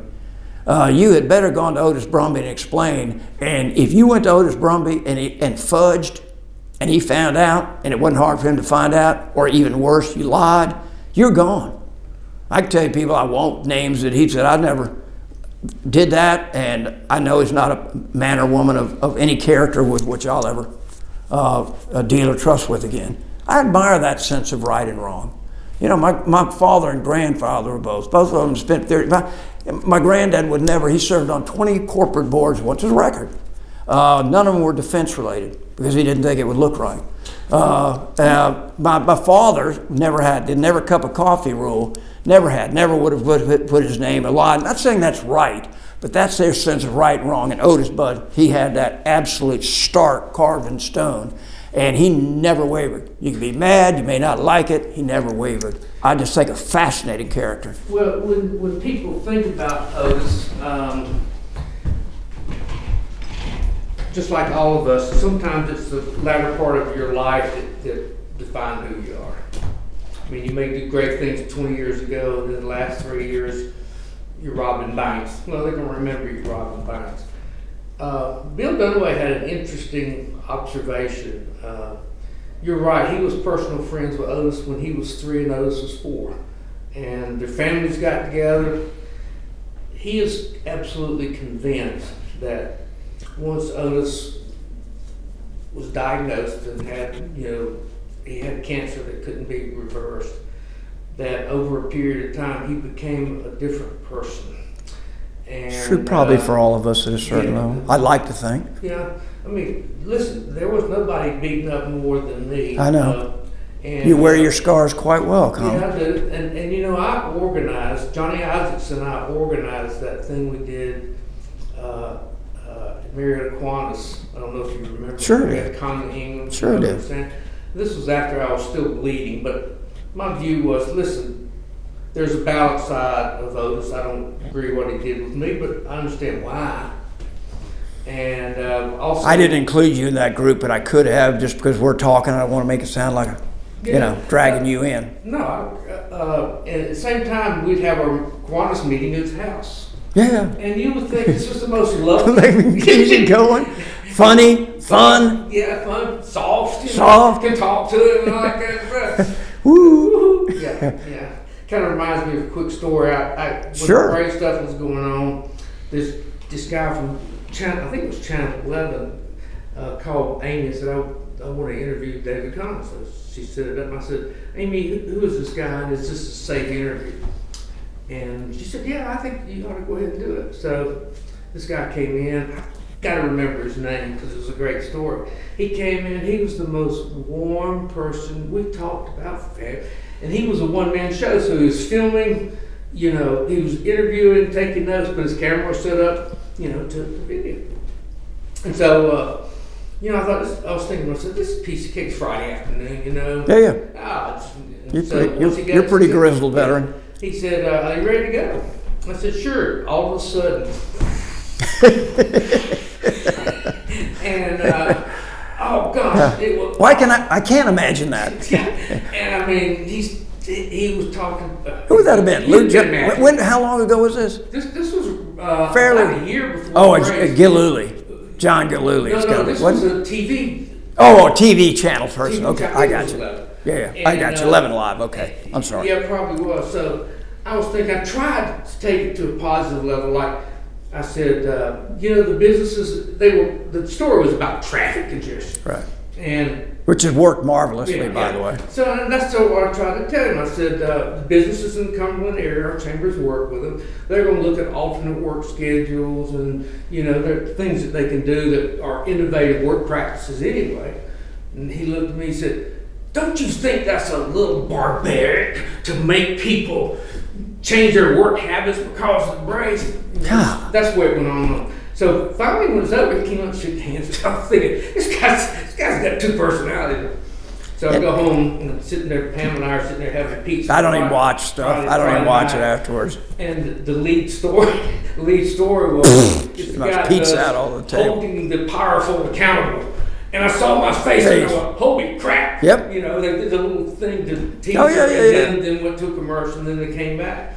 And they put that on there. But they'll never go back. Nothing positive I said. And they'll never go back and say, I actually drive there a good bit. Yeah. And I see it's a slightly less traffic on game Oh, days. you do. That's less traffic on game days. I know that. You know that because I drive it. Yeah, and a lot of what they did was a compliment to Cobb County government. They redesigned the whole traffic infrastructure. Works well. Works really, really well. So that's another thing to be proud of when it comes to design. I hope it was designed by Southern Poly Engineer. But Otis, go ahead. No, I was going to say, at Georgia Power Company, I hired a lot of engineers. And what we learned as a company is you characterize as Georgia Tech engineers, very theoretically based, very competent but theoretically based. The Southern Poly engineers are ones who they hit the ground running day one. If you want to split an atom, you go down to down to whatever avenue. If you want to split a road and build a road, you got to. That's right. In my last year at Georgia Power Company, we were hiring more Southern Poly engineers than Georgia Tech. I think there's some justice in the world because I was served on the board of trustees there, and you're talking to a guy that got 2 D's in high school math.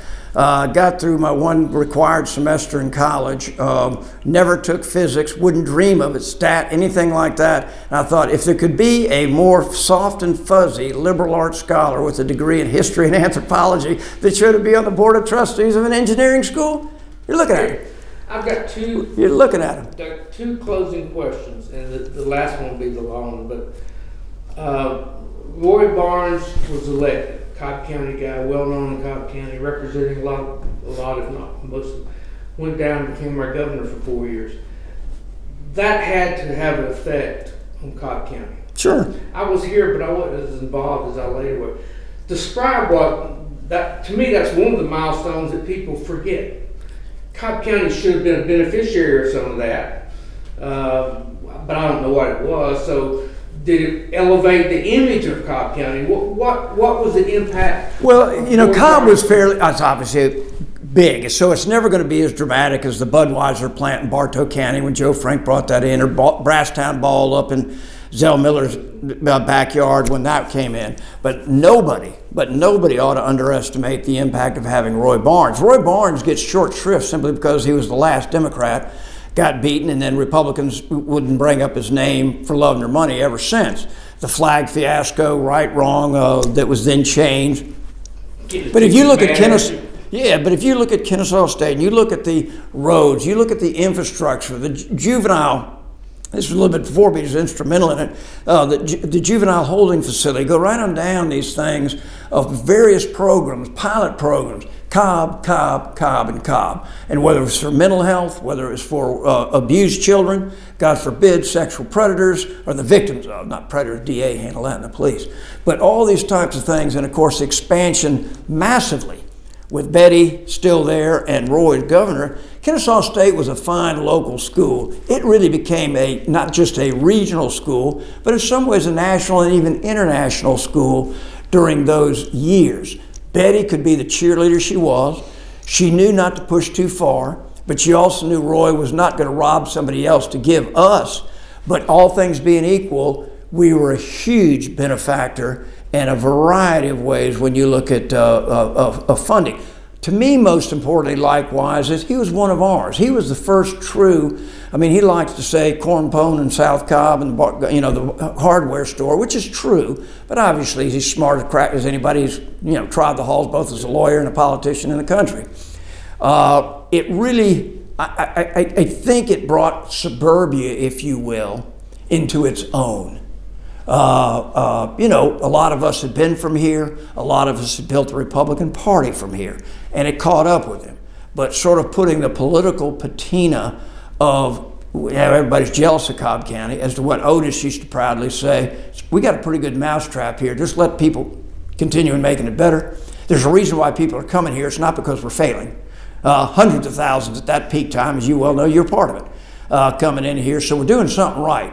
Well, Roy Barnes put a stamp of a political imprimatur, as some would say imprimatur, but depending on whether you're on this side of the pond or the other. Articulate, smart, could certainly have appeal to rural Georgia. Certainly was not exclusive. He was not a country club type. But I think it's kind of the little exclamation point when you want to look at the political life of Cobb County through, say, 1945 at the local level, from Herbert McCullum, up through, take your pick, Ernest Barrett certainly, and on the broader scale from powerful guys like Al Burst and Joe Mack and Steve Thompson and others like that, maybe some of the Republicans beside us, but not at that level, and boom, a governor from here. That's a real success story. Well, you said this earlier, but maybe this segment would be good to drill down on this. The one thing I always looked at Roy Barnes about was he was not overly partisan.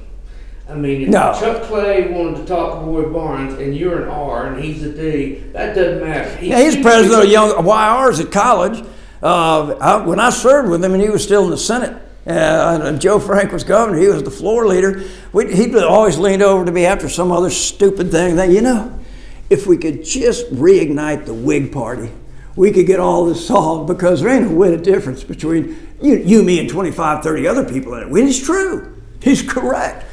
We want to be progressive in some ways. God forbid you get, I'm not running again, so they'll stone me for saying it. And you want to be very conservative on economic issues. Nobody gets more conservative than Roy Barnes, Tom Murphy. They deserve a lot of credit for both the local and the state level, micro and macro economy of our state. But I'll tell you one quick story about Roy Barnes. 1980, I was assistant solicitor making probably $13K. Chief assistant solicitor, excuse me. Chief assistant, that maybe bumped me up to $13,500. And I had a fire. I lost everything I owned. I got out with a pair of blue jeans, a t-shirt. The apartment building was burning down. It was slushy sleeting. I had no shoes.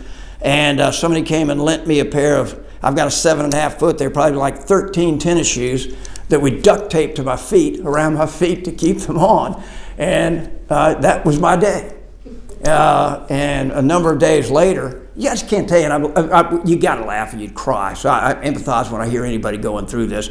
I had family, a broader family. I had support.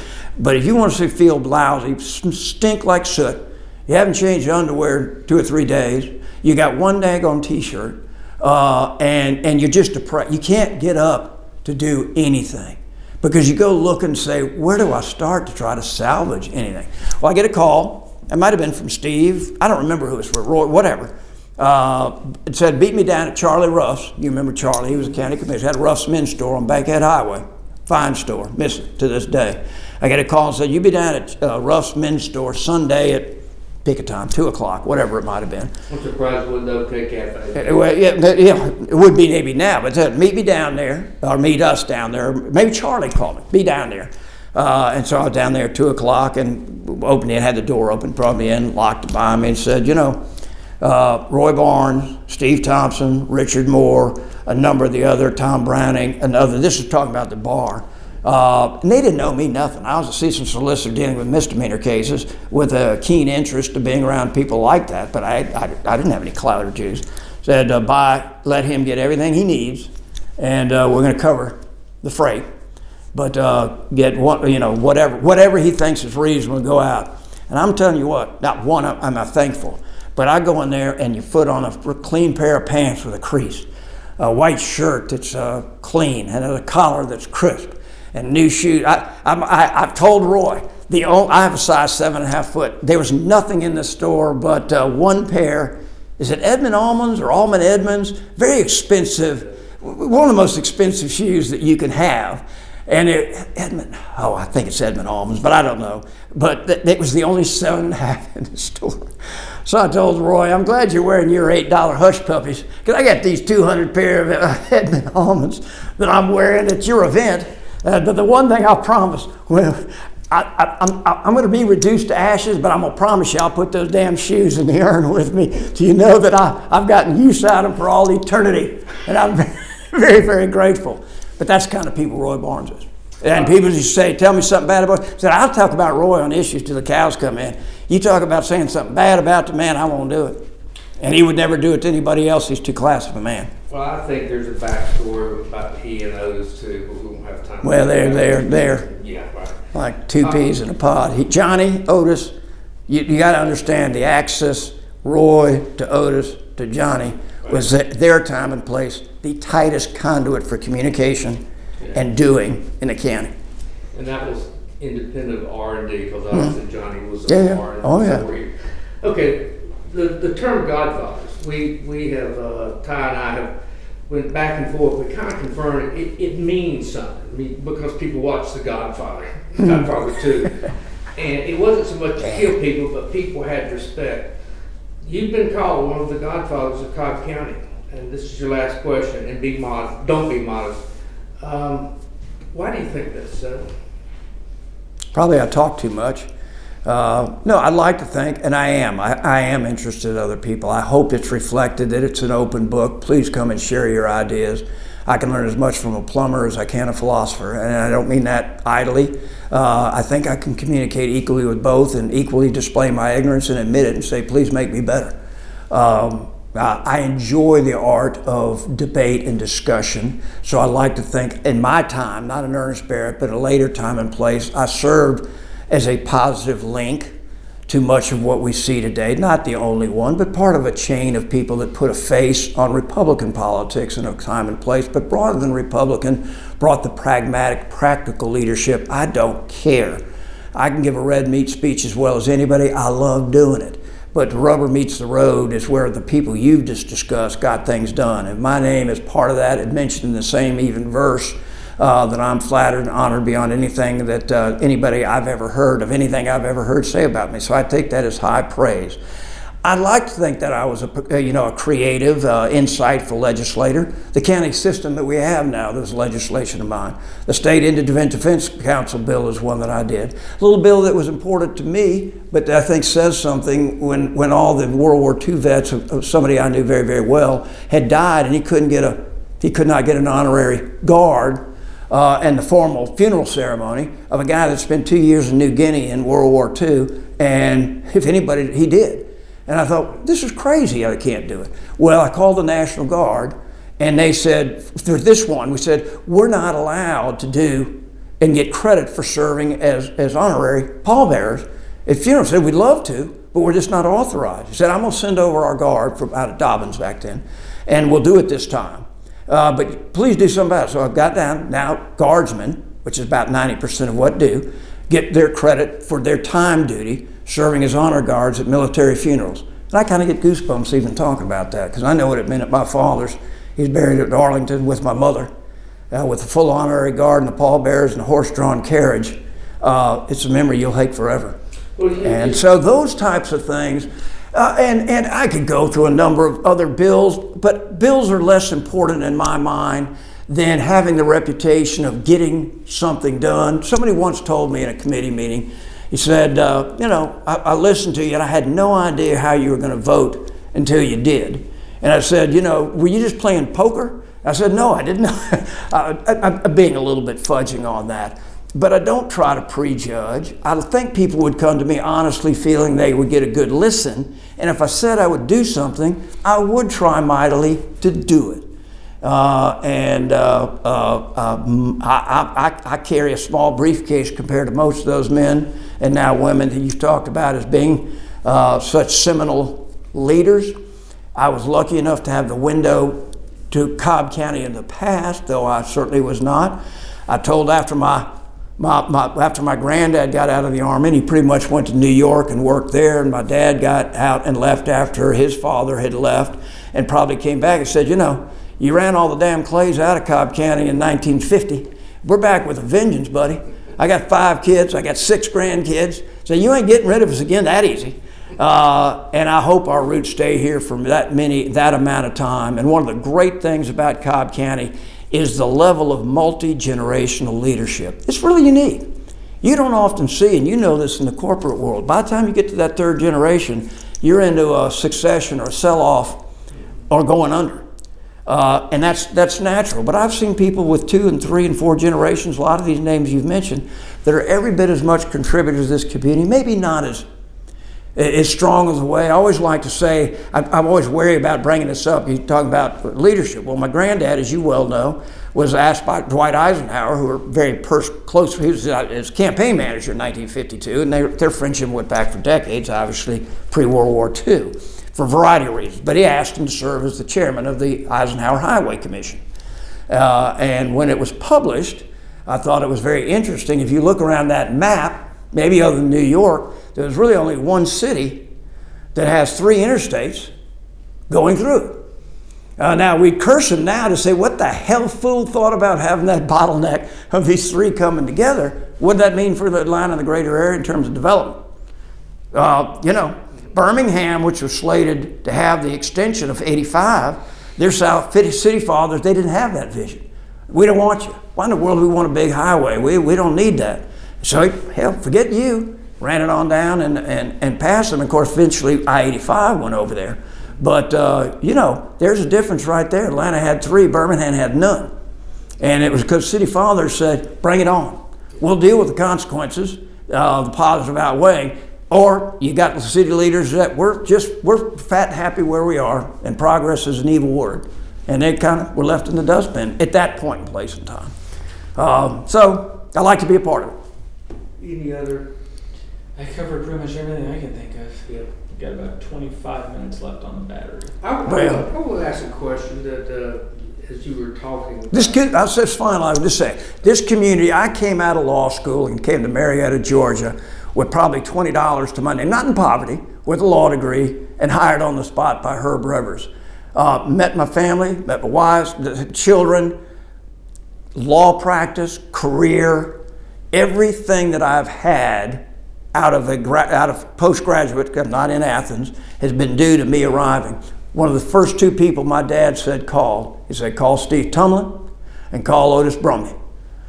Steve was his best friend as a boy, said I don't know the Brumbies, but they're power brokers and like the Blairs, if they're there, go talk to them. And I did both. 2 of the best words of wisdom I ever did was noting both those people. They were mentors, they were shoulders to cry on, they were fascinating. I never talked to an Otis Brumby without learning something. He could tell you about sitting in Sam Rayburn or carrying the electoral votes for Lyndon Johnson in the state capitol. You've seen the picture and know it well. Well-read and fascinating. And so this community has given me everything, is a short way of saying it. People I admire and respect, to my family, to my educations, for my children, colleges, universities, all stemmed out of me arriving in Marietta. Georgia's given me more than I could ever give back. But I'd like to say I made it a little better place. Like I said, I may not make the product. Hopefully I made it a little better during my tenure. That's a great way to close. But I do have to ask you one question. We haven't dealt into this a lot yet, but the one thing that's interesting about Cobb County is we've never had any serious racial conflict out in the open. And I have my opinion about why that's the case. And my opinion is the leaders of Cobb County and our school system allowed the leadership of the black community to come in and talk. Of course. There was no, it's just come on in. Where would you get a Coach Friday? Where would you get a Bill Smith over there at that time on the Marietta School Board? Because that's what we're really talking about back when that was really being done. Lemon Street School, segregated. And while certainly nothing was perfection, I was not here then. But you don't have to look very far to find where you didn't have that. You often had violence. You had decades of ill will. And I'm not saying there aren't issues or problems in our communities, but I look around and I feel just as comfortable walking into Zion Street and listen to Travis, give a Sunday sermon as I would going over there during the, First Methodist with Otis Brumby, and then get to back by my little Episcopal church and say, gee, why aren't we like those? But I've never felt, it was another story for time, but people will never know. Bob Benham was practicing law in Marietta when I first started practicing. He had a law office here. Winston Strickland. Strick was another giant just a giant. Run the barber shop and run loans and you went up to the funeral home when he died up in Cartersville. You'd have said, well, what CEO of a Fortune 500 company or a major political figure was being buried? It was a barber.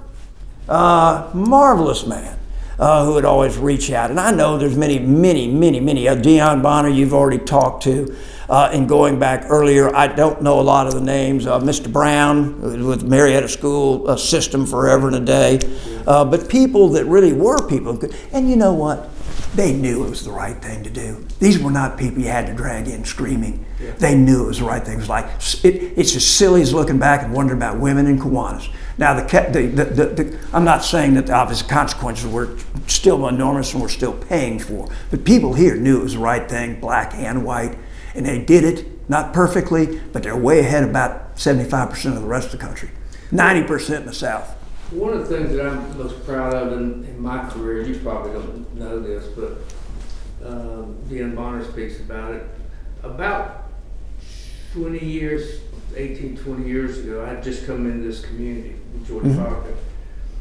I remember. And I organized a trip to Birmingham. And his mother had a lot to do with it. And I rented a bus, full-size bus, and I let Dion Bonner pick the leadership of the black community for half the seats, and myself and several other people filled the other half with white leaders, like David Hankerson. Sure. But people like that. And I took them over to Birmingham, paid for the bus, paid for the food, paid for the cost of staying over there in a historical neighborhood right across the street from that big famous black church that got burned down. You know. Oh yeah, well, the Birmingham Street, and you had Lowry's church, So not Lowry, I mean Abernathy's big church. 2 days we went over. We openly talked about black and white issues. We had dinner that night, really nice dinner, and hosted by a lot of the black leadership from the Civil Rights Day. In fact, we spent most of the afternoon talking to them. That's cool. And then the next morning, we put together an action plan on what we had to do to be sure that we weren't going to have any problems going forward. And I believe in my heart of hearts that I had a big role in making sure at that point in history we weren't going to go the wrong direction. What was it called? The Clash of the Titans? Was that the thing? I was at that school. My sister was at that school. T.C. Williams. We played it on the bus coming back. That's what we watched on the bus coming back. Recognize some of those people, actually. Yeah. Or who that, I'll show you a picture sometime. We also came back with some libations. And, And I bet the hooting and hollering. Sitting in the back of the bus stuff. It was. The choir was in full voice. But you can ask Dion Bonner. It made her powerful. It did. People saw her as a leader. I remember. I did not put those together, but your timing is exactly correct. She would talk about that. I'll tell you a little story on me. They'd passed the federal ML King holiday. And it never occurred to me. And they started talking about a state holiday, and I thought they were talking about, this has it has nothing to do with ill will. You assume you understand, or they understand you understand what they're talking about. And I was reticent at first, not because I had any qualms about that. Oh, you ask someone, you're a politician, particularly when you're brand new. But it certainly was the right thing. But I thought there was a different day. Winston Strickland had me over to the barber shop and had 2 or 3 folks over there. And we started chatting. And then suddenly it dawned on me, well, we already have a federal holiday. Why do you want another one? And he said, you idiot. He didn't say that. It was something as simple as, no, it's not recognized at the state level. You'd have to do county and state. And of course, both have done so. That's when I was on the commission. And I thought, oh, that's fairly simple. I didn't know that. So somebody from that committee just explained the most simple basics, ABC of the scenario. And Thea, to her credit, was the one, because when Carl Harrison died and I left, she actually got the motion to approve it. I certainly would have. And of course, when it came to the state level, I'm very, very proud to have played a small, but again, going back, that link in a chain is doing one of the compromise proposals that got our new flag. That was Kasim Reed and I put together a compromise to get out of the Senate. The House had said we'll pass a bill, but it has to come from you. Yeah. And it's, getting down there, we got a damn compromise between Kasim, the language, some ideas, language that I put in, he put on the floor, 1 vote. Went over to the House, they approved it. They approved it. They put their own substitute on it, which is actually a much better bill than ours. Came back, and we then passed again by one vote. Wow. So, that's a little piece of history that I'll always cherish. Yeah. And it worked. A little story and you may or may not heard this, but You got about 15 minutes. yeah, this is the last thing because we've kept him long enough. He's got family. Well, I'm sitting here and babble if give me the excuse. There was what was the event? There was one of those. It may have been Charlottesville. It was one of those racially events where police officers were being accused of beating black people and all that kind of stuff. And tell me the name of a couple of black leaders. The thin one that's always sort of representing the black voice. Oh, God. You know what I'm talking Well, you about. had... Jesse Jackson. Well, it could have been Jesse. Well, Lowry was around here. Joseph Lowry. No, it was this guy. National. Yeah. He has his hair poofed back and it's kind of thin. He's always representing the black community. Sharpton? Al Sharpton. Okay. Yeah. So he wasn't then. Now he looks like the rat that he is. But that's that's my opinion, and I'll stick to it. But he had Publicly. come down here and he was going to organize some protests. Yeah, in what Cobb was County. that? And it was about 2-3 years ago. It wasn't that long ago. No, I know. But Dr. Dan Bonner had the access, pick up the phone, call the county manager or chairman, whichever, and let them know it's coming up.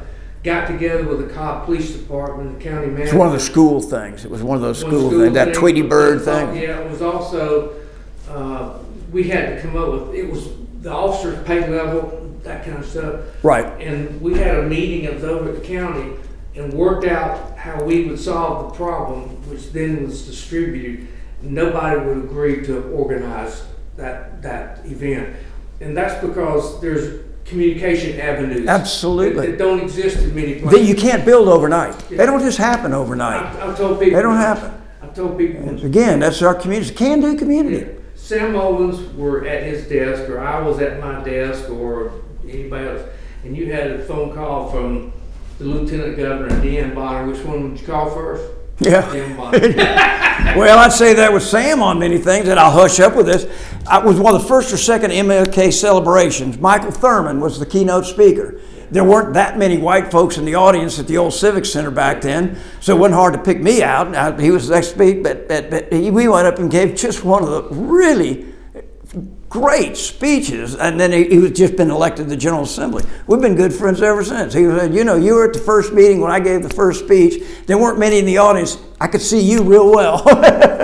But he's a wonderful guy, and those things are just simple, great ways to build bridges. Yeah, the MLK event now is the biggest in the state, one of the biggest in the country, in one county. Of course, the one downtown is bigger. No, I know. But I know. tell you a story, I was, we have every mayor there and all elected congressmen. I mean, where else do you see that happen? But anyway, I was asked to speak, and I really gave David Hankerson a hard time about this. So you have a line of speakers, you look at the program, you don't know who's who, they just have names. Yeah. And so this guy got up and he marched with Martin Luther King. They were personal friends. He was older. He told stories about his march, and sort of gave the inside scoop on Martin Luther King. It was really fabulous. Yeah, and I know who it is. I can't think of the name. The next speaker was this little kid about this tall. They put up a stool. He got up and he recited the "I Have a Dream" speech. The kid looked like he was 8 or 9 years old, and this audience went crazy. And then who's coming up next? Little short, fat white guy. Yeah, that's like the Rolling Stones coming after James Brown out there at one of these concerts. What are you going to do? And I will end this on this.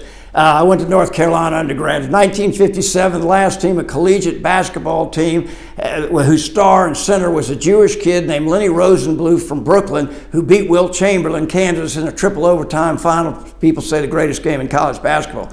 I said, Sam, you don't look much like Lenny Rosenbluth. I didn't know he was Jewish when he got elected, but how many counties are there in the Deep South that have a Jewish guy from New Jersey and or Miami as the chairman of the Board of Commissioners, and it not be it? It's just an irrelevant daggone issue. Issue. And it's the way it ought to be. And kudos to him, great guy. Kudos to the county on all fronts. You know, we've got the first DA, African American, who I've been good friends with for a long time. We've got the first black mayor in the history of Cobb County down in Austell. And I'm going to tell you this is off the record now. Please.